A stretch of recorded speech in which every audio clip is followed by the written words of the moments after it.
कहानी की शुरुआत में ही हम दो लोगों को देखते हैं जो फोर्टिको कंपनी का पैसे से भरा एक वैन लेकर कहीं जा रहे होते हैं। दरअसल फोर्टिको कंपनी ऐसी संस्था है जिसका मुख्य काम बड़े बड़े कंपनियों के पैसे को एक जगह से दूसरी जगह पहुंचाना होता है। लेकिन जाते समय रास्ते में कुछ लेबर एक ट्रक लगाकर उनका रास्ता रोक देते हैं। असल में वो लेबर नहीं थे बल्कि यहाँ डकैती करने आए थे। कुछ समझने से पहले ही वो डकैत वैन में बैठे लोगों पर बंदूक तान देते हैं और उनमें से एक डकैत वैन का दरवाजा काटने लगता है। दरवाजा कटते ही डकैत वैन में बैठे लोगों को नीचे उतार लेते हैं और सारा पैसा लूटने लगते हैं। पैसा लूटने के बाद वो डकैत वैन में मौजूद दोनों लोगों को और एक राहगीर को जिसने उन्हें देख लिया था सबको मार डालते हैं। लेकिन उस राहगीर को तुम याद रखना क्योंकि आगे फिल्म में उसका जिक्र काम आएगा। इसके बाद सीन कुछ महीनों बाद शिफ्ट होता है जहां पैट्रिक नाम का एक आदमी फोर्टिको कंपनी में सिक्योरिटी जॉब के लिए इंटरव्यू देने आता है। यहाँ हम फोर्टिको कंपनी के मैनेजर जेरी को देखते हैं जो पैट्रिक की एप्लीकेशन देखकर ये जानता है कि पैट्रिक पहले यूरोप की एक एजेंसी में काम करता था। ये उनके लिए बहुत अच्छी खबर थी क्योंकि इस काम के लिए उन्हें प्रोफेशनल लोगों की सख्त जरूरत थी। जब जेरी पैट्रिक से उसकी शादीशुदा जिंदगी के बारे में पूछता है तो पैट्रिक बताता है कि वो फिलहाल अविवाहित है और डिवोर्स्ड है। ये सुनकर जेरी और भी खुश हो जाता है क्योंकि इस काम में बहुत रिस्क है और पैट्रिक का कोई परिवार न होने की वजह से वो बिना टेंशन के ये काम कर सकता है। इसके बाद पैट्रिक से मिलने बुलेट नाम का एक आदमी आता है। बुलेट पैट्रिक से कहता है कि ये जॉब पाने के लिए उसे कुछ टेस्ट देने होंगे जहां उसे मिनिमम 70% मार्क्स लाने होंगे। फिर शुरू होती है पैट्रिक की परीक्षा जिसमें running, shooting, money cash truck driving और कई तरह के टेस्ट शामिल होते हैं। ये सारे टेस्ट देने के बाद पैट्रिक के मार्क्स आते हैं ठीक 70% जो इस जॉब को पाने के लिए परफेक्ट थे। बुलेट पैट्रिक को एक सरनेम देता है एच। इसके बाद बुलेट पैट्रिक यानी एच की अपनी टीम के सारे मेंबर्स से पहचान कराता है। फिर एच को हथियार दिया जाता है ताकि वो उसी दिन से अपना काम शुरू कर सके। दूसरी तरफ हमें डेव और उसका पार्टनर जॉन दिखाए जाते हैं जो उस दिन एक जगह पैसे डिलीवर करने की तैयारी कर रहे थे। लेकिन आज बुलेट भी उनके साथ जाने वाला था। डिलीवरी करने के लिए बुलेट डेव के पार्टनर को बदल देता है और उसकी जगह एच को साथ ले जाता है। ये सुनकर डेव एच से कहता है कि तुम्हें जरा भी आइडिया नहीं है कि ये जॉब कितना खतरनाक है। एच जवाब में कहता है तुम सही कह रहे हो, मुझे सच में कोई आइडिया नहीं है कि ये काम कितना डरावना हो सकता है। फिर तीनों एक मनी कैश ट्रक लेकर निकलते हैं। ट्रक की ड्राइविंग डेव कर रहा होता है। उसके बगल वाली सीट पर एच बैठा होता है और पीछे बुलेट मौजूद होता है। डेव एच से कहने लगता है कि कुछ महीने पहले जिस ट्रक को लूटा गया था असल में उस दिन वो ट्रक मुझे ही चलाना था, लेकिन मैं तब बीमार था इसलिए गाड़ी नहीं चला सका और इसी वजह से आज मैं जिंदा हूं।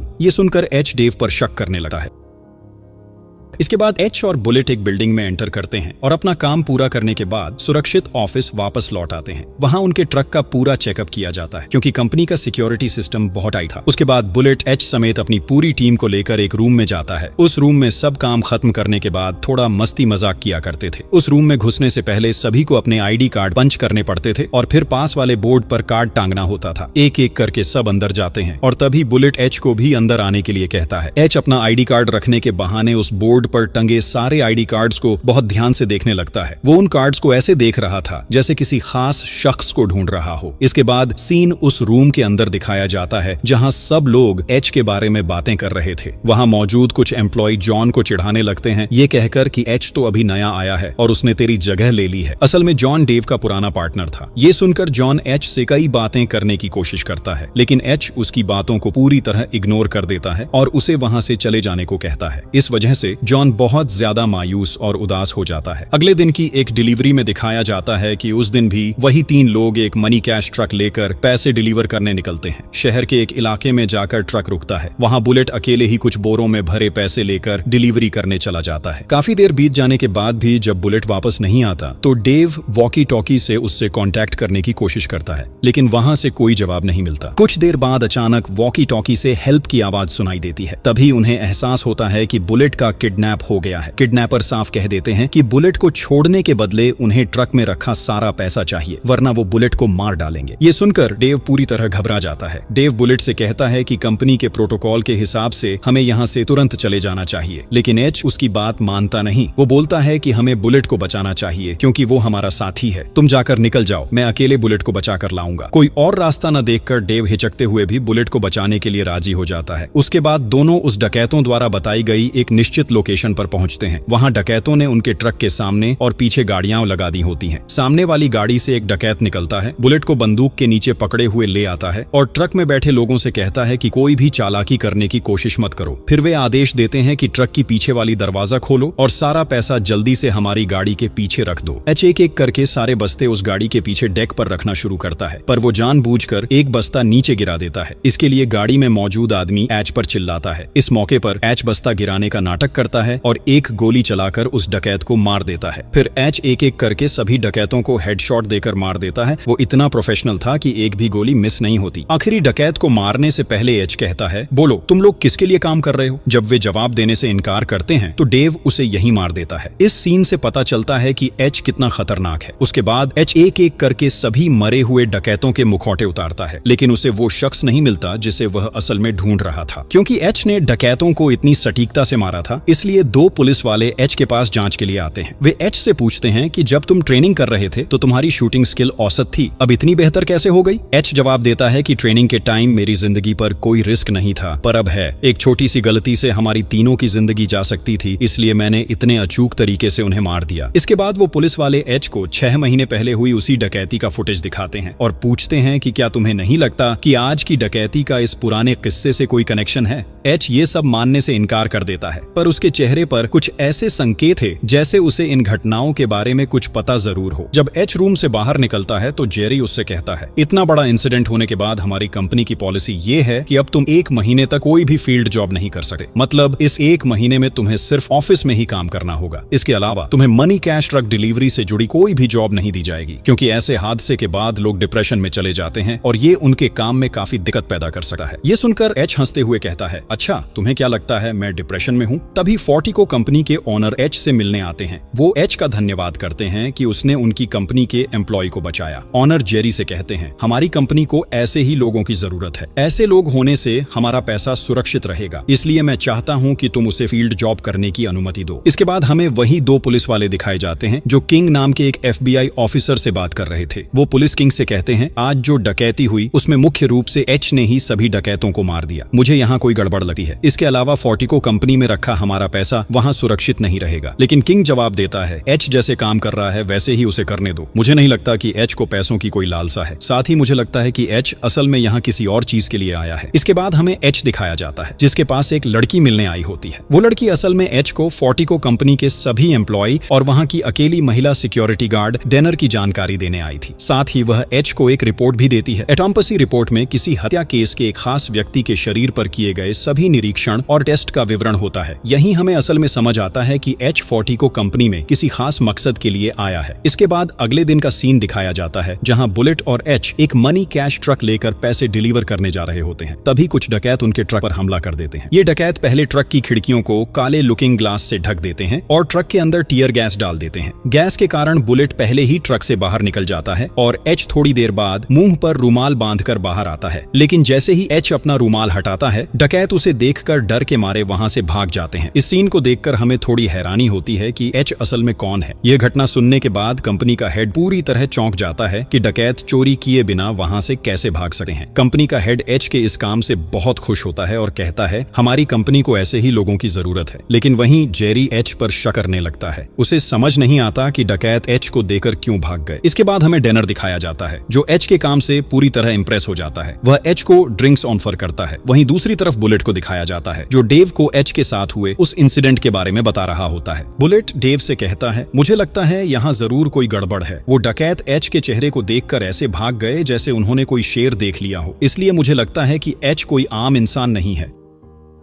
इसके बाद हम एच को डेनर के साथ एक रूम में लेटे हुए देखते हैं। डेनर यहाँ सो रहा होता है, लेकिन एच पूरी तरह सतर्क रहता है। कुछ समय बाद एच डेनर को एक कपड़े से बाहर आने के लिए कहता है, लेकिन अचानक एच डेनर को गन पॉइंट पर पकड़कर एक सवाल करता है, तुम्हारे पास इतना पैसा आया, ये कहां से आया? डेनर इस बारे में कुछ नहीं बताना चाहता। तब एच चारों तरफ गोली चलाकर उसे डराता है। डर के मारे डेनर बताता है कि उसने ये पैसा अपने रिटायरमेंट के लिए ऑफिस से चुराया था। साथ ही वो कहता है कि ये उसका पहला और आखिरी ऐसा काम था और वह भविष्य में ऐसा कभी नहीं करेगा। ये सुनकर एच शांत हो जाता है और डेनर को धमकी देता है, आज जो हमारे बीच हुआ अगर किसी को पता चला तो तुम्हें और तुम्हारे परिवार को मार दिया जाएगा। इसके बाद कहानी को समझाने के लिए 5 महीने पहले का सीन दिखाया जाता है। वहाँ हम एच और उसका बेटा डग को देखते हैं जो किसी जगह जा रहे होते हैं। तभी एच को माइक नाम का एक आदमी कॉल करता है। असल में वही माइक था जो पिछले सीन में एच को देखकर भाग गया था। एच असल में माइक की गैंग का मेन बॉस था। माइक फोन करके कहता है कि एक बड़ी प्रॉब्लम हो गई है। एच को फोर्टिको कंपनी के ट्रक का लोकेशन देना होगा क्योंकि जिसे ट्रक का लोकेशन देना था उसकी बाइक एक्सीडेंट हो गई थी और वो वहाँ फंस गया था। एच माइक से कहता है, मैं अभी अपने बेटे के साथ छुट्टी पर हूँ, इसलिए अभी इस तरह का काम मैं नहीं कर सकता। माइक जवाब देता है, ये काम अब तुम्हारे सिवा कोई नहीं कर सकता क्योंकि गैंग के सारे मेंबर्स अलग अलग काम में व्यस्त हैं। तुम्हें ज्यादा कुछ नहीं करना, बस फोर्टिको कंपनी के सामने जाकर ट्रक का दिशा बताना बाएं जा रहा है या दाएं। अब कोई दूसरा रास्ता न देखकर एच अपने बेटे के साथ वहाँ से चला जाता है। फोर्टिको कंपनी के सामने वह अपने बेटे को खाने के लिए कहता है और ट्रक पर नजर रखता है। इसके बाद एच माइक को ट्रक की दिशा बताता है और फोन डिस्कनेक्ट कर देता है। फिर एच अपने बेटे के लिए खाना लाने जाता है और ठीक इसी समय हम फिल्म के शुरुआती सीन को देखते हैं जहाँ वही डकैत ट्रक में बैठे लोगों को मार देते हैं। तभी उस सीन में एच का बेटा डग दिख जाता है जिससे डकैत उसे गाड़ी से उतरने को कहते हैं। इस समय डग अपने पिता को कॉल कर रहा होता है लेकिन एच किसी और से बात कर रहा होता है। कोई विकल्प न देखकर डग गाड़ी से उतर जाता है। ठीक इसी समय एच अपने बेटे के लिए खाना लेकर आता है और तभी डकैत एच की आंखों के सामने डग को गोली मार देते हैं। ये देखकर एच दौड़ता है और उस डकैत की ओर जाता है लेकिन उसी समय किसी ने एच को गोली मार दी और एच जमीन पर गिर जाता है। इस पूरी कहानी को देखकर हमें समझ आता है कि फिल्म के शुरुआती सीन में जब डकैत राहगीरों पर गोली चला रहे थे वो लोग असल में डग और एच थे। एच ने उस डकैत में से किसी एक का चेहरा देख लिया था। इस घटना के लगभग 3 हफ्ते बाद का सीन दिखाया जाता है जहां एच अस्पताल में भर्ती होता है। वहां के डॉक्टर एच से कहते हैं, तुम्हारे शरीर में कुल 6 गोलियां लगी हैं जिन्हें निकालने के लिए हमें 3 ऑपरेशन करने पड़े। तुम्हारे शरीर से बहुत सारा खून बह चुका था लेकिन सौभाग्य से तुम अभी तक जिंदा हो। इसके बाद हम एच को उसकी पत्नी के साथ एक रूम में बैठा देखते हैं। एच की पत्नी उसे तलाक दे देती है क्योंकि वह मानती है कि उसके बेटे की मौत के लिए एच जिम्मेदार है। एच कुछ भी नहीं कह पाता क्योंकि वह खुद भी बहुत दुखी था। इसी समय से एच अपने बेटे की मौत का बदला लेने की आग में जलने लगता है। इसके बाद हम एजेंट किंग को एच के साथ एक कार में बैठे हुए देखते हैं। असल में एजेंट किंग एच के लिए ही काम करता था। एजेंट किंग एच से कहता है, तुम्हारे बेटे को किसने मारा ये मुझे नहीं पता लेकिन मैंने तुम्हें इस शहर के सारे गुंडों की जानकारी दे दी है, अब इसे तुम अपनी तरह से हैंडल करो। इसके बाद एच अपने गैंग के खास लोगों को बुलाता है। वहाँ किंग एच के बेटे की मौत पर दुख व्यक्त करता है। एच कहता है, मुझे जानना है कि मेरे बेटे को किसने मारा। उसके साथ मौजूद 2 लोग बताते हैं, हम पूरी कोशिश कर रहे हैं उन डकैतों को ढूंढने की लेकिन उनके बारे में कोई जानकारी नहीं मिली। कोई भी नहीं बता पा रहा कि उस दिन की डकैती किसने की थी। एच उनसे कहता है, मुझे लगता है कि तुम लोग उन डकैतों को ढूंढने की कोई कोशिश ही नहीं कर रहे। मुझे नहीं पता कि तुम उन्हें कैसे पकड़ोगे लेकिन मुझे उनके बारे में सारी जानकारी तुरंत चाहिए। इसके बाद एच के लोग एक एक करके इलाके के सारे डकैतों को खोजने लगते हैं। उनमें से एक को एच के ठिकाने पर लाया जाता है और उसे टॉर्चर किया जाता है लेकिन वह डकैतों के बारे में कुछ भी नहीं बताता। कोई और रास्ता न देखकर एच के लोग उसकी पत्नी को ले आते हैं। इससे दबाव पड़ते ही वह एच को जैक्सन ब्रदर नाम के एक गैंग के बारे में बताता है जो उस दिन उस बड़ी डकैती को अंजाम दे रहा था। ये सुनकर एच उस गैंग को पकड़ने के लिए निकल पड़ता है और उस गैंग के हर मेंबर को मारना शुरू कर देता है। पैट्रिक अपने बेटे की मौत का बदला लेने के लिए पूरी तरह बेकाबू हो जाता है। इन घटनाओं की वजह से माइक काफी चिंतित हो जाता है क्योंकि पैट्रिक के बेटे के बदले की आग में बिजनेस पूरी तरह ध्वस्त होने वाला था। इसके कारण माइक पैट्रिक को कुछ दिन ब्रेक लेने के लिए कहता है। पैट्रिक स्थिति को समझते हुए माइक से कहता है, ठीक है, मैं कुछ दिनों के लिए ब्रेक लेने लंदन जा रहा हूँ। जब तक मैं वापस नहीं आता मेरा सारा बिजनेस तुम संभाल लेना। इसके बाद हमें वही लड़की दिखती है जो पैट्रिक को किसी का एटॉम्पसी रिपोर्ट देने आई थी। यह लड़की असल में क्रिस्टी थी। असल में पैट्रिक को शक होने लगता है कि इस डकैत के पीछे फोर्टिको कंपनी की कोई सिक्योरिटी शामिल है। इसलिए पैट्रिक क्रिस्टी से कहता है कि उसके सारे क्रिमिनल रिकॉर्ड मिटा दो और एक पूरी नई पहचान तैयार करो ताकि वह फोर्टिको कंपनी में सिक्योरिटी गार्ड के रूप में ज्वाइन कर सके। इसके बाद हमें दूसरा सीन दिखाया जाता है जहां पैट्रिक फोर्टिको कंपनी में जॉब करने आया होता है। अब इसके आगे की कहानी तो आप सब जानते ही हैं। यहीं हमें पैट्रिक का असली मकसद पता चलता है कि उसने फोर्टिको कंपनी में जॉब क्यों के लिए अप्लाई किया था। साथ ही जो एटॉम्पसी रिपोर्ट क्रिस्टी ने पैट्रिक को दी थी वह किसी और के पास नहीं थी, वह पैट्रिक के बेटे डग की थी। अगले सीन में हमें जैक्सन ब्रदर गैंग के सारे मेंबर दिखाए जाते हैं जो बहुत ही चिंतित नजर आते हैं। असल में वे कई दिन से किसी जगह पर छुपे हुए थे इसलिए अब तक कोई डकैती नहीं कर पाए। इस वजह से उनकी जिंदगी बहुत मुश्किल हो रही थी। जब सभी मेंबर अपने लीडर जैक्सन से फिर से डकैती करने की बात करते हैं तो जैक्सन मना कर देता है। वह कहता है कि कुछ समय पहले उन्होंने कुछ लोगों को मार दिया था इसलिए पुलिस उन्हें खोज रही है। अगर वे अब डकैती करेंगे तो वे खुद भी खतरे में पड़ सकते हैं। ध्यान देने वाली बात यह है कि इस गैंग के सभी मेंबर पहले मिलिट्री में थे, लेकिन अब पैसे के लिए उन्होंने डकैती का रास्ता चुना है। यहीं हम उस आदमी को भी देखते हैं जिसका चेहरा पैट्रिक ने पहले देख लिया था। उस शख्स का नाम है जेन। इसके बाद हम वो डकैती देखते हैं जिसे जीन प्लान कर रहा था। वह चाहता था कि वह उन कंपनियों का पैसा चुराए जिनका मुख्य काम पैसा डिलीवर करना है। तभी उन्हें पता चलता है कि फोर्टिको कंपनी का एक ट्रक जा रहा है जिसमें लगभग $2 मिलियन